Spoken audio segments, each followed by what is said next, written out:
அந்த குல்கன் குமார் இருக்கிற நடராஜன் அவர் வந்து படுத்துட்டு இருக்கும்போது ஒரு ஃபோன் கால் வரும்ல, அது என்ன பேர் வருது கொஞ்சம் சொல்லுங்க. அது மீஷா. ரைட், அதான் மீஷாவா? எம்ஏஎஸ்ஹெச்வா எம்இஎஸ்ஹெச்வா? மீஷா சார். அந்த இல்ல மீஷா தான் வந்துச்சு, அதான் கேட்டேன். இல்ல நீங்க விஜய் பத்தி ஏதோ சொல்ல, நீங்க நான் பேர் என்னன்னு தெரியல. ஒரு எக்ஸாம்பிள் சொல்றேன். இப்போ ஒரு எக்ஸாம்பிள் அமேசான் இருக்கு. அமேசான்ல குவாலிட்டியான ப்ராடக்ட் கிடைக்கும். இன்னொன்னு மீஷோல வந்து முக்கியமான ப்ராடக்ட். அது மீஷோ சார். அது மீஷோ தான். மீஷோ போட முடியாது, காப்பிரைட் சொல்லுங்க சார். இது எம்இஎஸ்ஹெச். அதே மாதிரி ஒரு பேரை போட்டு எம்இஎஸ்ஹெச் இல்ல சார், எம்இஇஎஸ்ஹெச் சார்.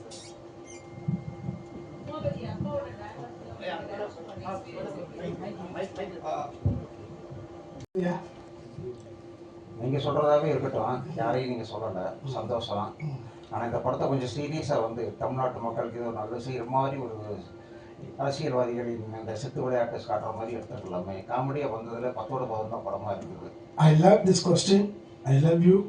சட்ட திட்டங்கள், தேர்தல் ஆணையம், விதிமுறைகள், எவ்வளவு சிக்கலுக்கு நடுவில் இந்த படம் இப்படி யோசிச்சு எடுத்து ஒரு சேலஞ்ச் பதிச்சு வந்துட்டு நினைக்கிறேன். இந்த கதையை தொடுவது ஒரு சேலஞ்ச். இன்னைக்கு ஒரு படைப்பை கொண்டு பத்திரிகையாளர் முன்னால் கொண்டு வந்து நிறுத்திட்டோம் அப்படின்றதே இப்படி விஷயம். நீங்கள் ஆசைப்பட்ட பிரகாரம், நான் ஆசைப்பட்ட பிரகாரம் அந்த படைப்பு சுதந்திரத்தை 100% அந்த கொக்கரிப்பு உணர்வோடு கொட்டி தீர்த்திருந்தால் படம் வந்திருக்காது, பணம் இருக்கும், நான் வீட்டில் தூங்கியிருக்கணும். இந்த சீரியஸான கதையை உங்களுக்கு காமெடி பண்ணி எடுத்துட்டீங்க. காமெடியாவே முடிஞ்சிருச்சு. அப்புறம் காமெடி ஒர்க் அவுட் ஆயிடுச்சுல, எங்க ஆசை காமெடியா ஒர்க் அவுட் ஆக முடியல. அடுத்து ட்ரெயிலர் பண்ணும்போது நாங்கள் விஜய் சாரை வந்து இது பண்ணலை, அவரை பற்றி எதுவும் பேசலை அப்படின்னு சொன்னீங்க. ஆனால் விஜய் சாரை மட்டும் சாயல் காமிச்சிட்டு சூப்பர் ஸ்டார் ரஜினிகாந்தை கலாச்ச மாதிரி இருந்தது. சூப்பர் ஸ்டார் ரஜினிகாந்த் சார் கிளைமாக்ஸ்ல என்ன பண்ணியிருக்காரு? கட்சி ஆரம்பிச்சாரா? அதை தான் சொல்ல வரீங்க. எம்பியா இருக்காரு. அதான் சார், அவர் குல்கந்த் குமாரா பாருங்க. செல்ல நீங்களே ஜென்சி பிள்ளைக்கும் இடையில 90 கட்சிக்கும் இடைப்பட்ட சிக்கலை தம்பி மாட்டிருக்கிற அடுத்த தலைமுறைக்கு வாட் இஸ் பாலிடிக்ஸ், இந்த கேரக்டர் எந்த ரெஃபரன்ஸ் அப்படின்னு நீ தம்பி சொல்லி புரிய வைக்கணும். அப்படி சொல்லி புரிய வைப்பது அரசியல் விழிப்புணர்வை தம்பி நீ ஏற்படுத்தி கொடுத்தீங்கன்னா, ஓ திஸ் இஸ் பாலிடிக்ஸ் அப்படின்னு ஒரு ஃபீல் ஆகுது. சொல்ல ஆமா, நீங்க குல்கந்த் குமாரா பாருங்க. நெக்ஸ்ட் அப்படியே இருக்குது. இப்ப இருக்கிற கேட்ட கேள்வியை முடிச்சிடுறேன். அடுத்து அவரோட உதவியாளர் பேரு, அவர்கிட்ட உதவாங்கினர் பேரு செல்வம். அதே மாதிரி லண்டனையும் கனெக்ட் பண்ணிருக்கீங்க. இதெல்லாம் பார்த்தா விஜய் தான் சொல்ற மாதிரி ரஜினியில ஆரம்பிச்சு அவர் கேட்டதுதான் விஜய்கிட்ட தான் வந்திருக்கீங்க அப்படின்னு தோணுது. அன்பு தம்பி கார்த்திக் ஒரு அறிவையை கொண்டு புகுத்தாத. இதெல்லாம் படம். சிலப்பில்ல நீ வாத்தியாருடைய மகன் அடிக்கடி பொறுப்பிட பாக்குறீங்க தம்பி.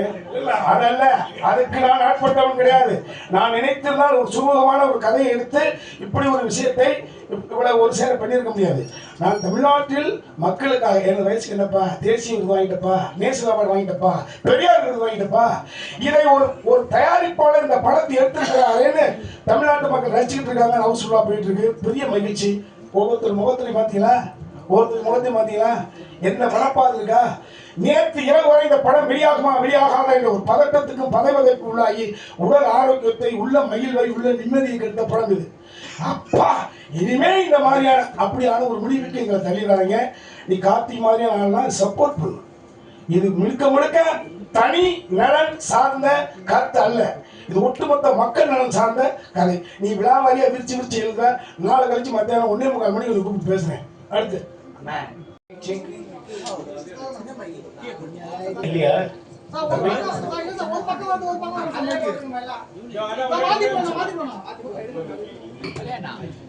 ஒரு பொலிட்டிக்கல் சட்டைய படம் இந்த தலைமுறை பிள்ளைகளுக்கு தெரியணும். அரசியல் என்ன, ஒரு காசு சம்பாதிக்கக்கூடிய ஒரு தொழில் மாதிரியான இருக்கக்கூடிய மேலோட்டமான சிந்தனையை மக்களுக்கு நான் ஒரு புரட்சி தலைவரோட ஒரு ஃபேனான அந்த கண்ணோட்டத்தில் பார்த்தோம். நேர்மறை எண்ணம் என்பது வெல்லும். ஒரு பாசிட்டிவான விஷயம் என்பது நேர்மறை எண்ணம். எந்த எதிர்பார்ப்பும் இல்லாமல் சமுதாயத்துக்கு நல்லது பண்ண வேண்டும் என்ற சிந்தனையோடு செயல்படுகிற பொழுது காலம் கடந்தாலும் அந்த நேர்மறை எண்ணம் ஒரு நிலையில் வெல்லும். எதிர்மறை எண்ணம் என்பது அரசியலை வைத்து சம்பாதித்து புகழ் கொண்டு அதன் மூலமாக ஒரு பெரிய சந்தோஷத்தை அனுபவிக்கணும் என்கிற பொழுது அது நிச்சயமாக அந்த நிமிடத்தில் மிகப்பெரிய ஒரு வெற்றியை கொடுக்கும், சந்தோஷத்தை கொடுக்கும், மகிழ்ச்சியை கொடுக்கும். ஆனால் தூங்குற பொழுது தூக்கத்தை கெடுக்கும். இதுதான் கான்செப்ட். ஸோ இது ஒரு பொலிட்டிக்கல் சட்டையை மணிவன் சார் இருந்தாங்க, அப்படி இருந்தாங்க. மரியாதைக்குரிய நாம் தமிழர் இயக்கத்துடைய ஒருங்கிணைப்பாளர் சகோதரர் சீமான் அவர்கள் அரசியல் முற்றில் வந்தவர். அவர் தனி இயக்கம் என்ற பொழுது அவர் இன்னைக்கு அரசியல் கதை பண்ண முடியாது. அப்ப எந்த இயக்கத்தில் சாராது அரசியல் ஓரளவு புரிந்தவர்கள் மட்டும் இதை எழுத முடியுங்கிற அந்த நம்பிக்கையில ஒரு கதையை பண்றோம். இவனுக்கு புரியுதா? கடந்த கால நிகழ்வுகளை ஒப்பிட்டு ரிலேட் பண்ணி பார்த்துப்பாங்களா? அப்படி நாம் தடுமாறுகிற போதும் கூட பத்திரிகை ஊடக சகோதர சகோதரிகள் இல்லப்பா இது இப்ப நடந்தது, அதை இப்படி சொல்லியிருக்காங்க, நீங்க அந்த தலைமுறை பிள்ளைகளுக்கு ஜென்ஸ் பிள்ளைகளுக்கு புரிய வைத்து விடுவீர்களா? அந்த நம்பிக்கையின் அடிப்படையில் உருவாக்கப்பட்ட கதை யார் வேண்டுமானாலும் கொடுத்து விடலாம். இது ஒரு நாள் இரவு சொல்லுகிற பொழுது அப்பா படத்தினுடைய தயாரிப்பாளர் தம்பி மதியழகன், அண்ணே என்னென்ன இது பப்ளிக்கான ஒரு படம்னே, என்னப்பா பண்ணலாம் அப்படின்னு. இரண்டாவது நாள் இந்த திட்டக்குடியில் பிறந்த ஒரு தமிழ் மகன் சினிமாவை காப்பாற்ற அவர் சினிமா மூலமாக படம் அவருக்கு அவசியம் இல்லை, உங்களுக்கு ஒரு அவரோட நேரடியாக படையிருப்பீங்க. அவர் கலை மேலே கொண்ட வெறி, ஏன்னா தயாரிப்பாளர்கள் அருகி போகிறார்களே, தயாரிப்பாளர்கள் இல்லையே, அதை மீறி ஏதாவது ஒரு படம் இருக்கிற ஒரு சிக்கல் இருக்குது என்ற கண்ணோட்டத்தில் படம் எடுக்க வந்தாங்க. அவர்கிட்ட போய் சொன்னோம், 2 மனமாக தான் போனோம், ஒத்துட்டவர் இது மக்களுக்கான படம் ஆச்சு என்று அந்த உணர்வோடு இருந்தார். ஸோ நான் இயக்கியிருந்தால் இந்த ரிசல்ட் அல்ல. நிச்சயமாக நான் இன்று மத்தியானம் சகோதரர் சரண் அவர்கள் பார்த்த பொழுது வசன ரீதியாகவே சொல்ல வேண்டிய விஷயங்களை காட்சி ரீதியாக பண்ணியிருக்காரு உமாபதி. ஸோ அப்படின்னு சொன்னாங்க. அதுதான். ஸோ இப்போ நேற்று வரை எங்களது படமாக இருந்தது, இன்று காலையிலிருந்து உங்களது படமாக, நீங்கள் என்றால் மக்களுடைய படமாக மாறிவிட்டது.